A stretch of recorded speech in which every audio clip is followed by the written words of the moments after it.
My name is Eleanor Vance. I'm 39 years old and I dedicated nearly a decade to Apex Solutions, cultivating something I was truly proud of.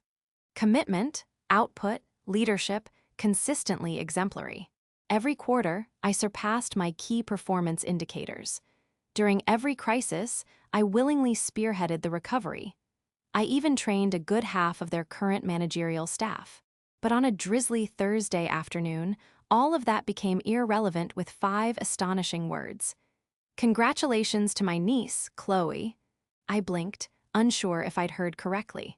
The conference room erupted in polite applause, but my ears throbbed. Chloe beamed as if she'd just unveiled a universal truth. She rose, flashing a bright, confident grin, waving modestly as if she hadn't just leapfrogged an entire career hierarchy in 4 short months. "Chloe Finch, my boss, Garrett Stone, announced, will serve as our new director of strategic operations.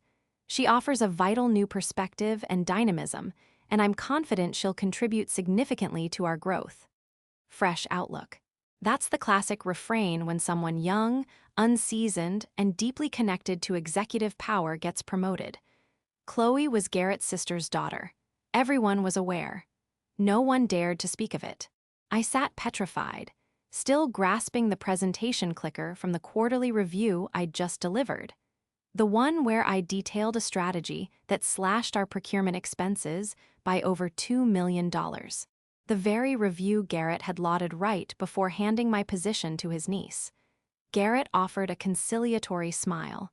"Eleanor, could you assist Chloe in her transition? You've been indispensable in bringing our operations to their current state." Indispensable. Like a tool, a replaceable part in the machine, I nodded slowly, forcing a strained smile. Of course, happy to assist. But inside, something irrevocably shattered. Not rage, not sorrow, but stark clarity. A profound clarity, characteristic of a Libra seeking equilibrium, settled within me. 8 years ago, I joined this company following a devastating divorce. My ex-husband had claimed half our assets and all my self-assurance. I had to reconstruct myself from the ground up. Apex was meant to be that foundation. I logged countless extra hours, postponed holidays, and even brought my daughter, Bethany, to the office on weekends when childcare wasn't an option. I was the steadfast anchor, the problem solver, the one who stabilized chaos. During the global health crisis, I engineered the remote supply chain protocol that saved our entire distribution network. No bonus then, but Garrett did give me a handwritten thank you note, declaring me management caliber. How ironic that management caliber merely signified someone they could perpetually rely on without upward mobility. Chloe had joined only 4 months prior, directly out of graduate school.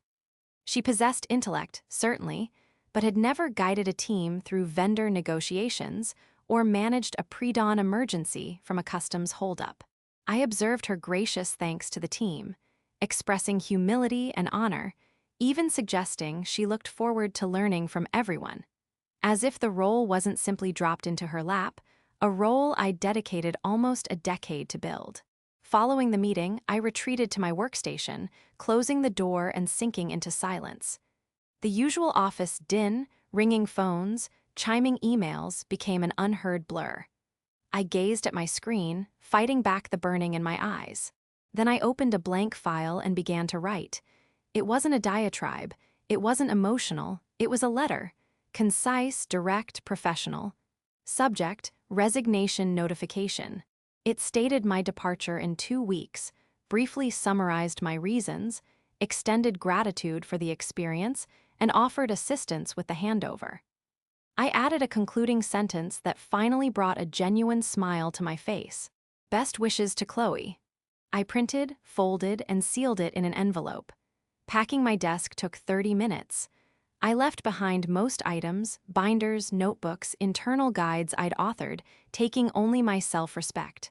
As I approached Garrett's office, the letter in hand, I sensed a shift in the surrounding air. He was chatting with someone in the corridor. I paused. Upon seeing me, he offered a nonchalant smile. "Eleanor, superb work on the review today."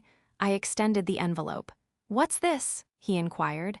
"My 2-week notice." He chuckled, clearly thinking it was a jest. Then he opened it. His expression hardened. "You can't do this," he stated, his voice tightening. "We require you immediately." "You have Chloe now," I countered, my voice steady as stone. "I'm certain she'll manage." That's when his voice rose. "Eleanor, don't be impulsive. This isn't professional. You're reacting emotionally. Think about Bethany. Think about your professional trajectory." I met his gaze. "I am considering both." Then I turned and departed. I didn't glance back, yet I knew even before reaching my car that this was just the prologue. The Monday after I submitted my resignation, I arrived at the office at 7:45 a.m., 15 minutes earlier than usual. Not because I felt a need to prove anything, but because I wanted my final 2 weeks to be precise, controlled, and on my terms. Chloe was already at her new desk, my old desk, honestly, hovering awkwardly over 3 monitors and a jumbled pile of documents. Her face brightened when she saw me. "Eleanor, I was hoping you'd come in early," she said, clearly relieved. "I need some help understanding the Qtwo vendor reconciliation report." I nodded. "Certainly, let's review it." I pulled up the supply dashboard I had engineered from scratch over 5 years.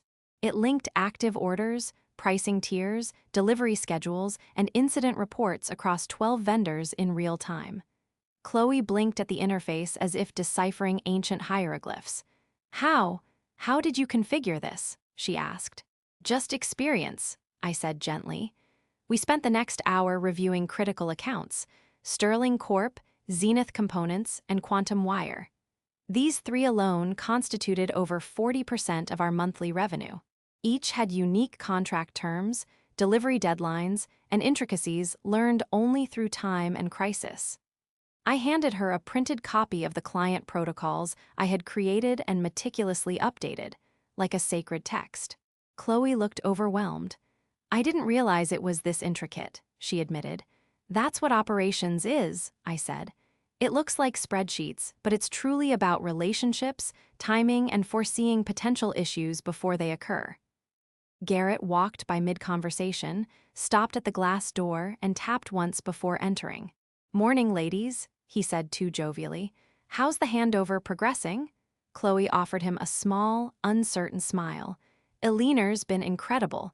There's just so much more than I anticipated." Garrett gave me a swift glance, as if trying to gauge my reaction. "Well, you're in excellent hands. Eleanor's been our backbone. That's why I'm pleased she's staying through the transition." I didn't respond. The silence lingered for a beat too long, so he altered his tone. "I was thinking we could all convene later today to discuss the upcoming Q3 rollout." "Sound good," Chloe nodded quickly. I simply said, "Let me know what time." After he left, Chloe turned back to me.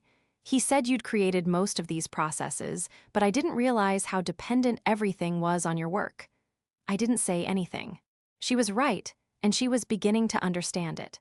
That afternoon at 3 p.m., we gathered in the small strategy room to discuss the Q3 rollout. The room smelled faintly of stale coffee and featured a whiteboard and a speakerphone. Garrett initiated the meeting. "So, Chloe, walk us through your proposed updates to the rollout timeline." Chloe stood, visibly nervous, but attempting to conceal it. She began explaining her desire to streamline vendor communications by consolidating touchpoints and automating reporting using a new SaaS platform her business school cohort had endorsed. I listened. To her credit, Chloe had concepts, but none accounted for the raw chaos of industrial manufacturing. Last-minute production delays, customs impasses, weather disruptions. The vendors we collaborated with didn't always respond well to automation or novel platforms. Some still relied on fax machines. Garrett nodded throughout her presentation. "Fresh thinking, that's precisely what we require." He looked at me. "Eleanor, your thoughts?" I kept my tone neutral. "Some of the tools she's suggesting could theoretically be beneficial, but our current vendors are extremely sensitive to change.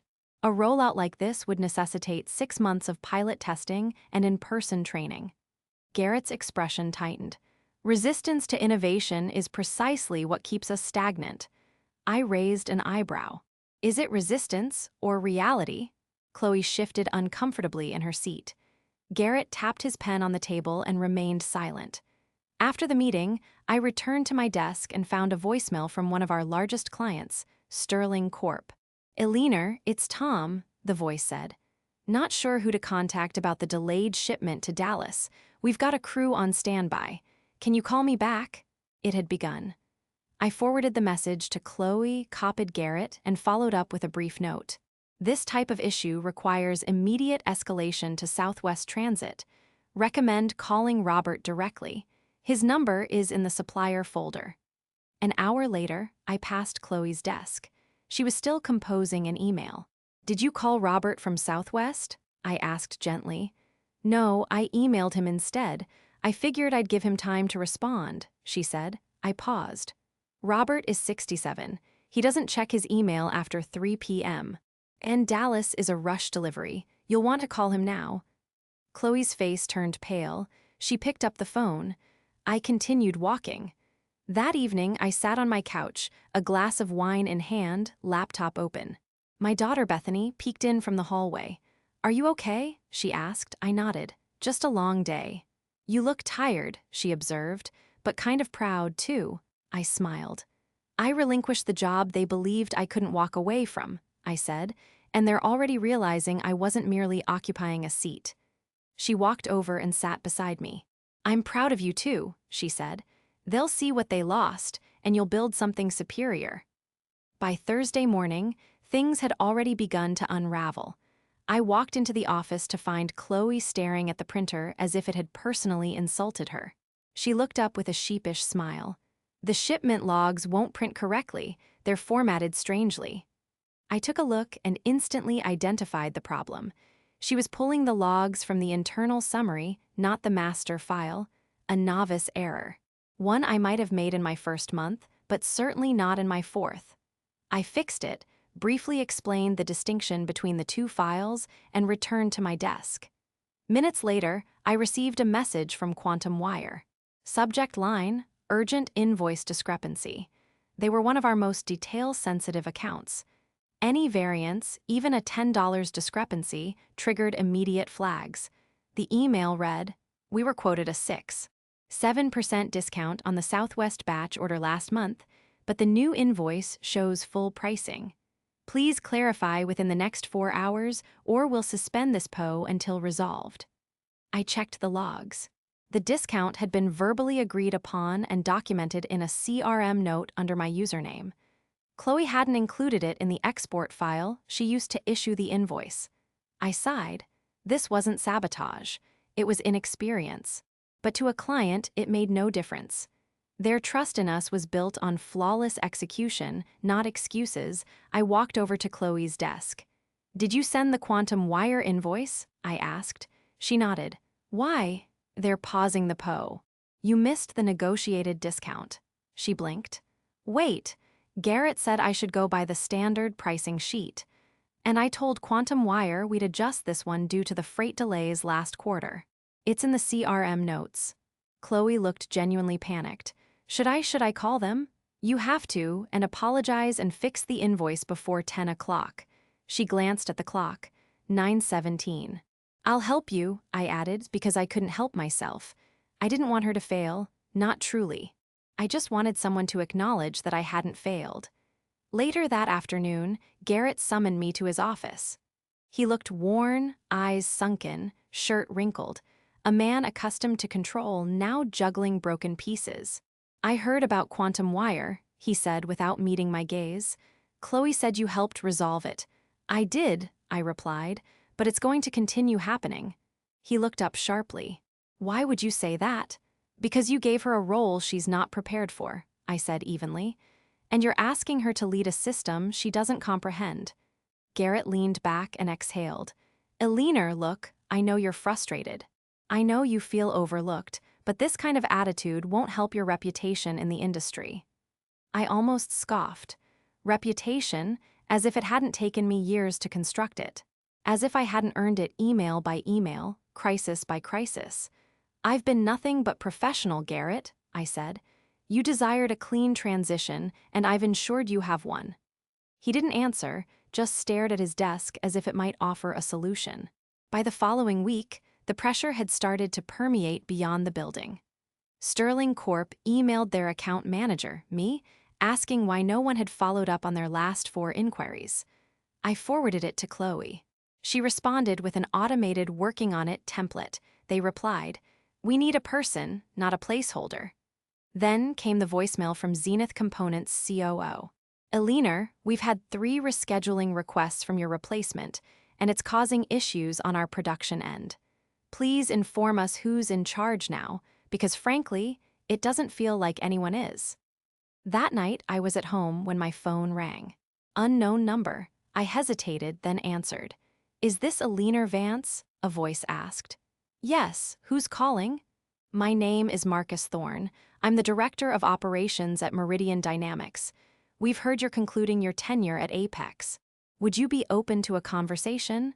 I sat up straighter. "How did you hear that?" "Word travels," he said. "Especially when key clients begin inquiring about their contact," he continued. "We've been monitoring your work for a while. Quantum Wire, Sterling, even Vega Systems. Everyone speaks highly of you. We're expanding our Southwest presence, and quite honestly, we need someone like you." Marcus added, "We're offering a director-level position, superior compensation, full authority, and you can bring your client relationships if they choose to join you." I felt a tightening in my chest. Not apprehension, not vanity, but profound relief. For 8 years, I had single-handedly supported an entire department, and only now was someone truly seeing it. "I'd be delighted to arrange a meeting," I said. "Excellent," he replied. "My assistant will reach out in the morning."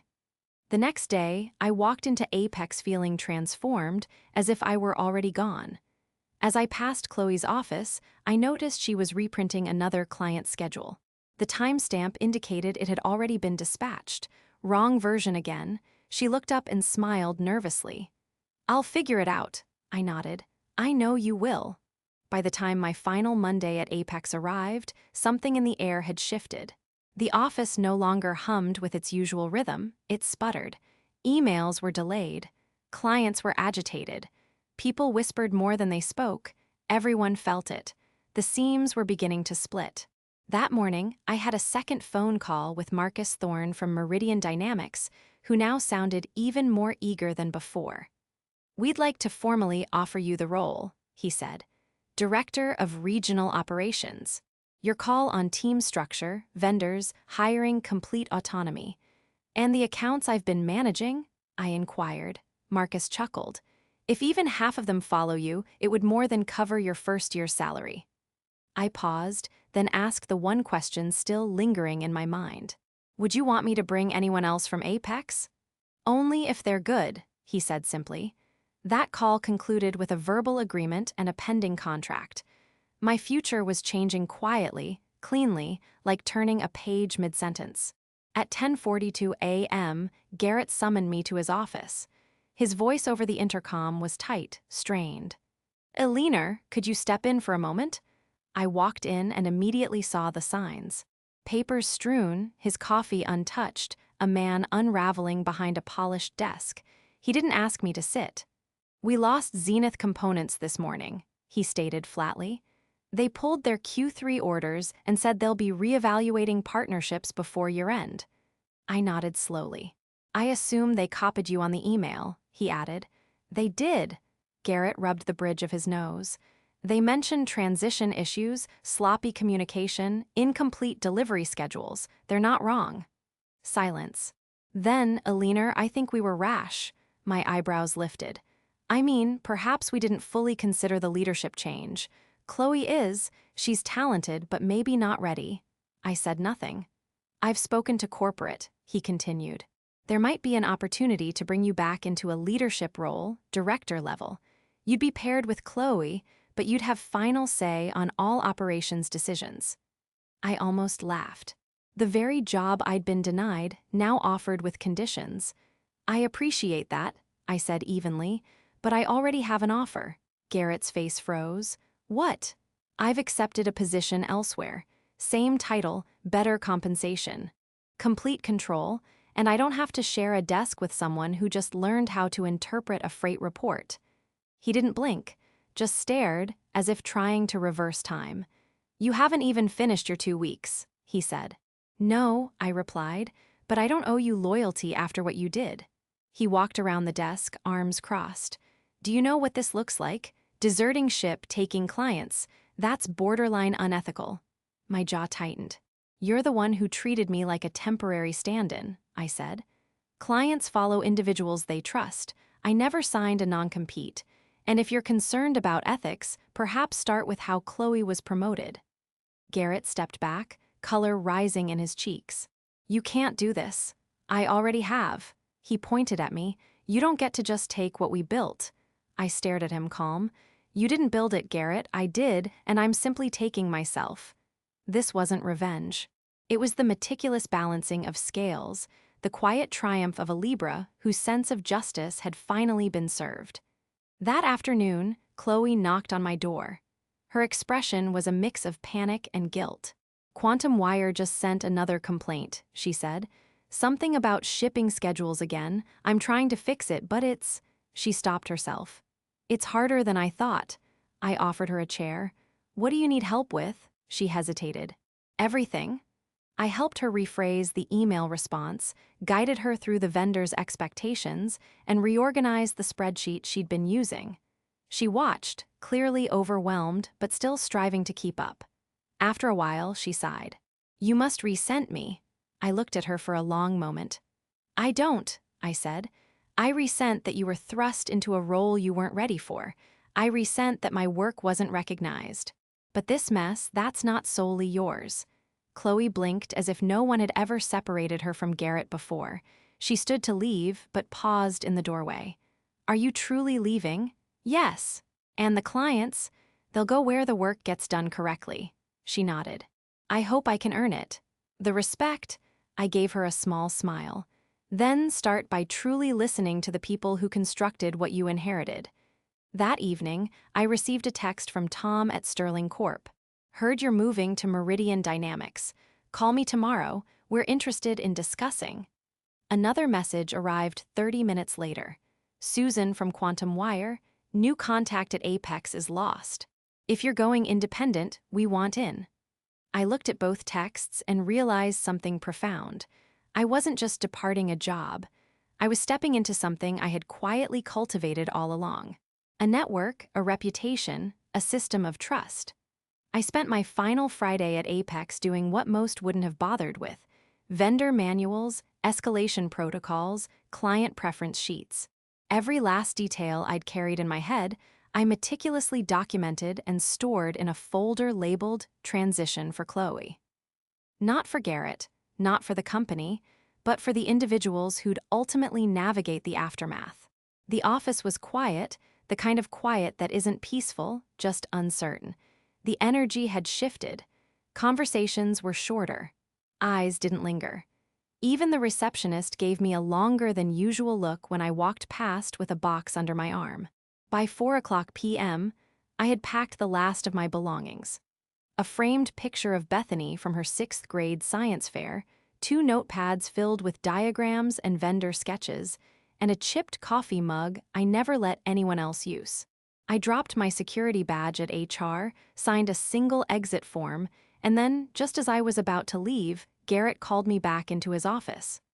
Just 5 minutes, he said, his voice strained. I walked in. Chloe was already there, eyes wide as if ambushed. Garrett stood by the window, arms crossed, shoulders stiff. We need to talk, he began, about the clients. I said nothing. We're getting calls, he continued. Emails, concerns about transition, delays, questions about your future plans. It's creating instability. That tends to happen, I said calmly, when you remove the person holding the threads together. Garrett exhaled sharply. This isn't sustainable. We've had 2 major contracts placed under review and another pending cancellation. Chloe looked between us nervously. He turned back to me. Eleanor, if this persists, Apex could lose nearly 40% of its regional revenue. That's no longer my concern, I said flatly. You made it clear I wasn't essential. Garrett moved closer, lowering his voice. You've made your point. We underestimated you. You proved it. But if you think I'll sit back and let you take our clients, they're not your clients, I cut in. They're relationships built on trust. And when you broke yours, they started looking elsewhere. Are you poaching them? No, Garrett's eyes narrowed. And what do you expect? That you'll just waltz into a new company, take everything with you, and we'll do nothing? I leaned forward slightly. You can try to stop people from leaving, Garrett, but if they're already halfway out the door, it's not theft, it's consequence. That night, I had dinner with Bethany. We sat at our preferred Thai restaurant, same booth near the window, sharing a plate of crispy duck and rice noodles. She noticed the quiet on my face. Was it a strange day? I nodded. The kind of day that feels like a complete circle. I'm proud of you, she said between bites. You could have torched it all, but you didn't, I smiled. Sometimes the best vindication is quietly showing them what they forfeited without ever raising your voice. She grinned. So what now? I leaned back. Now I construct something no one can ever take from me. By the following week, the news had permeated industry circles. Eleanor Vance was officially joining Meridian Dynamics as Director of Regional Operations. My phone buzzed ceaselessly. Clients, former colleagues, even a few rivals reached out. Are you free to meet next week? Would love to explore a move if you're building a team. Heard what happened at Apex. About time someone got smart and left. Marcus, my new boss, scheduled our onboarding in Denver. He flew me in personally. You were right, he said as we sat in the conference room. They weren't just purchasing product. They were purchasing you, I nodded. And now they'll purchase from me again, just somewhere superior. Back at Apex, I heard the unraveling persisted. Zenith Components officially withdrew their Q3 deal. Quantum Wire initiated a review of their year-long agreement. Sterling Corp refused to speak with anyone but me. And Chloe, she had reportedly broken down in a meeting, overwhelmed by backlogged communications and mounting pressure. By mid-month, Garrett had scheduled an emergency trip to corporate. Word was the board wasn't just displeased, they were enraged. He made one last attempt to save face. An email hit my inbox from his personal account. Eleanor, I'd like to request a private call.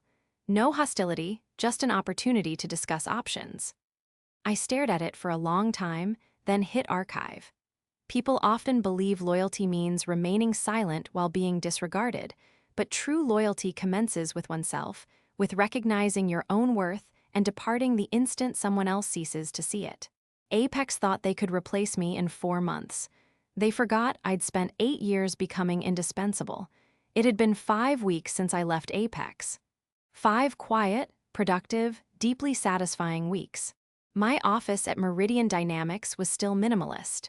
Just a few personal photos, my laptop, and a whiteboard covered in planning notes, but it felt authentically mine. No one had handed me anything here. There were no favors, no shortcuts, just recognition earned the traditional way, by performing, executing, and delivering results. By now, 4 of my former clients had officially transferred their accounts to us.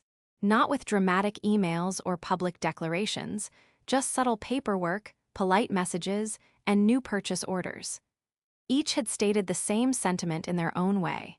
We don't want to jeopardize our supply chain with someone who's still acquiring the knowledge you already possess. I never promised them perfection, only consistency.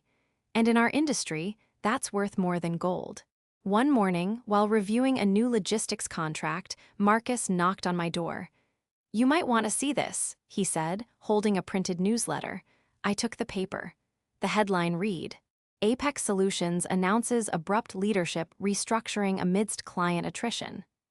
Garrett had resigned, officially, to pursue other opportunities, but everyone understood the true meaning. A polite euphemism for, we've lost too much to keep you in place. Chloe, the article stated, had been reassigned to a junior strategy analyst position under a mentor outside the operations team. It wasn't phrased as a demotion, but that's precisely what it was. They're bleeding, Marcus said, and they're no longer concealing it. I set the paper down, feeling not triumph, not smugness, but simply settled. Let's not chase their mistakes, I said. Let's focus on what we're building. Marcus smiled. That's precisely why we brought you in. 2 days later, I received a LinkedIn message I hadn't expected. Chloe, hi Eleanor. I know it's probably strange to hear from me. I just wanted to thank you for everything you left behind. Your documentation, your guides. I've been utilizing them daily. I didn't realize the extent of your contribution until I attempted to do it myself. I'm truly sorry for how everything transpired. I was promoted because of who I knew, not what I knew, and I've paid for that error. I'm learning the correct way now. I genuinely hope someday I'll earn the kind of trust people placed in you. I truly do. I sat with her message for a while before responding. Hi, Chloe. That role should never have been burdened upon you that way. You didn't ask for it, but you stepped into it and you made an effort. That matters. Keep learning. Be better than the people who set you up for failure. And next time you're offered a title you haven't earned, ask why. Then ask who it should have gone to. You'll go far if you remember that. She replied with a simple, I will. Weeks turned to months. Meridian dynamics expanded. My team grew. I hired 2 former colleagues from Apex, individuals who had also felt invisible under Garrett's leadership. Together, we constructed superior systems, stronger processes, a culture rooted in respect, not rigid hierarchy. One afternoon, my daughter Bethany stopped by the office. She was shadowing me for a school project on leadership. After a few hours of observing meetings, calls, and my whiteboard scribbles, she asked, Mom, how do you know who to trust? I considered for a second. You watch who shows up when there's no spotlight, who follows through when no one's applauding. That's who you build with. She nodded thoughtfully, then smiled. And you're the boss now, right? I laughed. Technically, but the real kind. The kind people want to work with. That observation stayed with me for days. One evening, I sat outside on the back porch, laptop closed, wine in hand. The wind rustled the trees, and the world felt quiet again. Not because life was now effortless, but because the noise had transformed. For 8 years, I'd pursued validation promotions, recognition that perpetually seemed just out of reach. And when I finally walked away, I realized I didn't need them to assign me value. I already possessed it. Garrett's gravest error wasn't promoting his niece. It was assuming I'd remain regardless, that I needed him more than he needed me. He never comprehended that when a person with experience, integrity, and relationships departs, they take more than their desk supplies. They take trust. And trust doesn't stay behind for the next individual in line. This was my Libra's silent smirk, a vindication of balance, meticulously achieved.